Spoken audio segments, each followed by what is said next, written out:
Welcome to Verse and Voice, the Daily Breadcast. Hello. Today, we're doing a real deep dive into a foundational text that, well, you asked us about, Hmm. Genesis chapter 2. Yeah.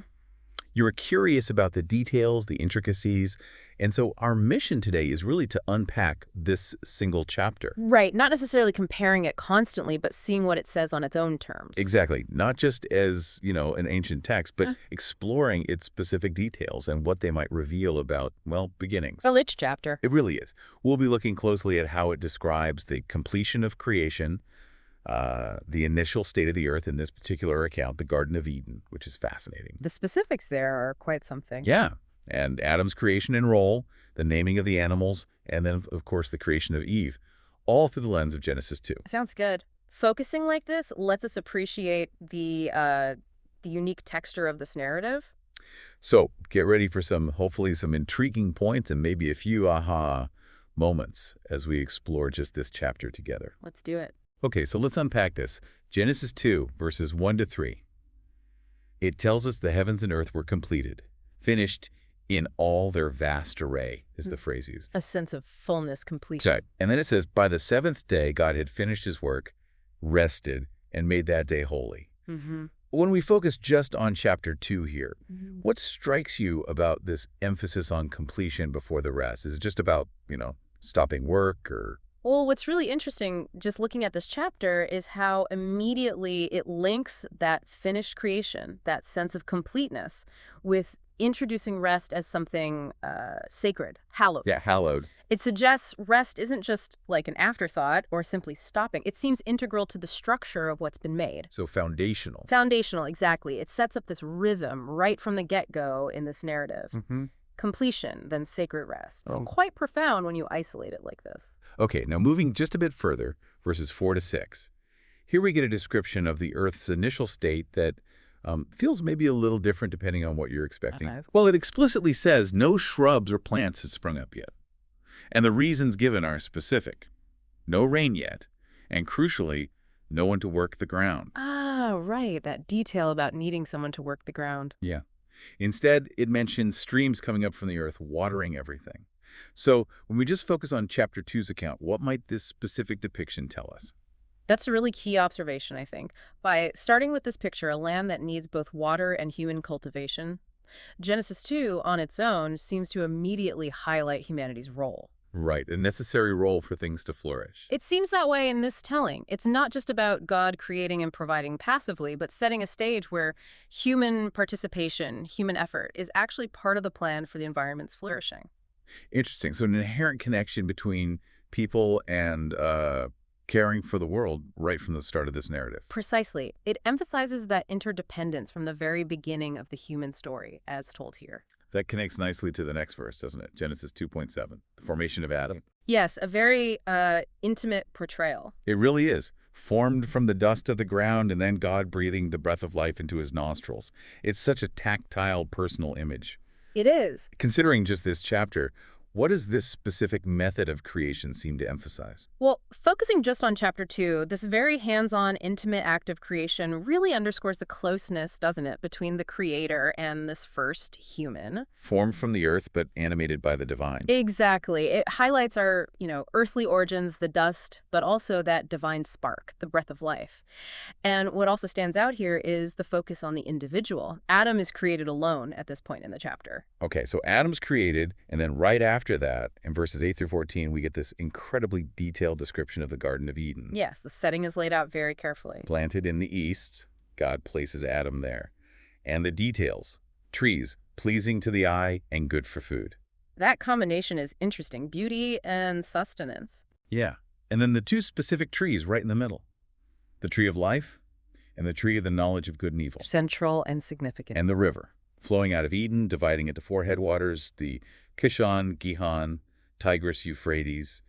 It even mentions resources like gold, aromatic resin, onyx near the Pishon. It's so specific. It really is. The level of detail is quite striking. What could be the significance of all these specifics just within the narrative of Genesis 2 itself? Why mention the gold, the rivers by name? Well, within this chapter, even if we debate the exact geography today, this specificity paints a vivid picture, doesn't it? It suggests a divinely prepared environment, a place that's real, rich in resources, perfectly suited. Not just mythical, but grounded. Almost, yeah. It Mhm. feels like a specific, abundantly provisioned place designed for this first human. It's not just any garden, it's the garden, chosen and prepared with intention. The details really emphasize God's provision and care in setting the stage here. And right after describing this amazing place, verse 15 tells us why God put Adam there, to work it and take care of it. That purpose is stated very clearly. This sense of responsibility comes up so early when we're reading just chapter 2. What does that imply about humanity's initial purpose as presented here? This instruction to work it and take care of it seems fundamental within Genesis 2's framework. It immediately establishes a role for Adam beyond just, existing and enjoying. Active participation. Active participation, stewardship, yeah. A responsibility to engage with, cultivate, and maintain the order of this specific special garden. It implies partnership almost. It makes you think, doesn't it? What does it mean to care for the world around us? Definitely food for thought, right, from this early verse. Then we immediately get God's command in verses 16 and 17. Adam is free to eat from any tree in the garden, Abundance, freedom. except one. The tree of the knowledge of good and evil, and the consequence is stark. You will certainly die. A clear boundary and a serious consequence. So this introduces choice, obedience, potential consequences very directly and very early in our focused reading of this chapter. Absolutely. This command, placed right here in Genesis 2, immediately brings in the element of free will. Adam isn't a robot. He has agency, And with agency comes. responsibility for choices, and potential consequences. It sets up this dynamic where human action matters profoundly within this divinely set up order. It's also fascinating to think about the nature of that forbidden knowledge itself, knowing good and evil. What does that imply about the state before potentially acquiring it? That's a big question right there. Okay, so next, in verses 19 and 20, we have another interaction. God forms the animals from the ground. Similar language to Adam's creation in verse 7, from the ground. Good point. Right. And brings them to Adam to see what he would name them. Whatever Adam called each living creature, that was its name. This act of naming seems really significant. It does. What do you think it tells us about humanity's unique capacity, as highlighted specifically in chapter 2? Well, the act of naming, especially in ancient contexts, often implies authority, understanding, discernment.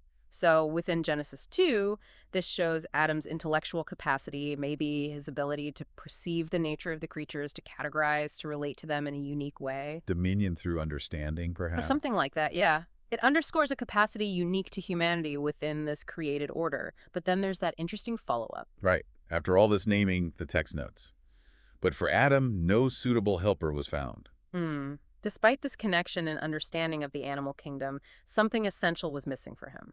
It emphasizes a different kind of need, doesn't it? Yeah. A need the animals couldn't meet. Exactly. And that realization, stated so plainly here, perfectly sets the stage for the very next event in chapter 2's narrative flow. Which is, of course, the creation of Eve in verses 21 to 23. A pivotal moment in this chapter. God causes a deep sleep to fall upon Adam, takes one of his ribs, and closes up the place with flesh. Then, from that rib, God builds the woman and brings her to the man. A very different mode of creation than Adam's initial formation from dust, or the animal's formation. Very different. And Adam's reaction is immediate and poetic. This is now bone of my bones and flesh of my flesh. She shall be called woman, for she was taken out of man. That exclamation is powerful, a recognition of sameness, of shared being. So, focusing on Genesis 2's account, this specific method from the rib during sleep and Adam's instant recognition, what does it highlight about the man-woman relationship presented here? Well, the creation from the side, from the rib, within this chapter's telling, is often seen as symbolizing deep unity, partnership, closeness. Not from the head to rule, nor from the feet to be trampled, but from the side, signifying equality and companionship. And Adam's words. His words, that poetic declaration, emphasize an immediate, intuitive recognition of shared essence, of belonging together. It establishes this profound connection and, you could argue, inherent equality right from the very beginning of their relationship as depicted in this specific narrative. And flowing directly from that creation and recognition, verse 24 offers an explanation, almost like a commentary within the text itself. Yes, therefore a man shall leave his father and mother and hold fast to his wife. And they shall become one flesh. This verse, read within the focused context of chapter 2, is so often pointed to as foundational for marriage. Exactly. By placing this statement immediately after Eve's creation and Adam's recognition, Genesis 2 itself seems to lay down a foundational understanding of marriage. It's presented as this unique primary bond, a leaving of old ties to form a new unit characterized by profound unity, that one flesh idea. It's presented as the natural outcome, almost, of how they were created in this account. That seems to be the implication within the flow of chapter 2, yes. And then the chapter closes with one final, simple, yet incredibly significant observation in verse 25. And the man and his wife were both naked and were not ashamed. Just that, naked and not ashamed. Eh. Within the confines of Genesis chapter 2, before anything else happens, what does this lack of shame imply about their state, their relationships? This absence of shame, as the closing statement of the chapter, it suggests, well, a state of pure innocence, doesn't it? Complete openness. Yes, vulnerability without fear, total transparency and harmony. Harmony in their relationship with God, presumably with each other, bone of my bone, flesh of my flesh, and even within themselves. It's a snapshot of unblemished existence, of wholeness, right at the end of this specific creation narrative in Genesis 2. Okay, let's try to unpack what this focused dive into Genesis 2 has shown us.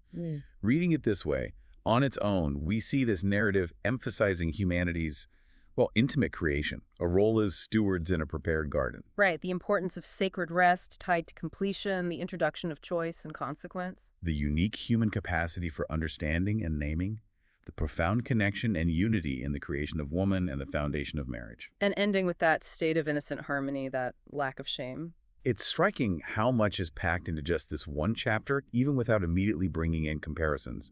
It offers such a rich tapestry of foundational ideas about who we are in our place. Absolutely. And here's maybe something really interesting to consider. Thinking only about our exploration of Genesis chapter 2 today, what single detail or element within just this chapter strikes you the most? What feels particularly thought-provoking from this isolated reading? And why do you think it was included in the specific telling of beginnings? That's a great question for reflection. So for everyone listening, what does this focused reading of Genesis chapter 2 mean for you today? Maybe focusing just on this chapter gives a fresh perspective on some fundamental aspects of, well, human existence, our relationships, our responsibilities, all contained right here. And for further exploration, maybe just go back and read Genesis chapter 2 again by itself. See if any new nuances or connections jump out now after we've taken this focused deep dive together. It really is remarkable how much depth can be found when we give a single chapter like this our undivided attention.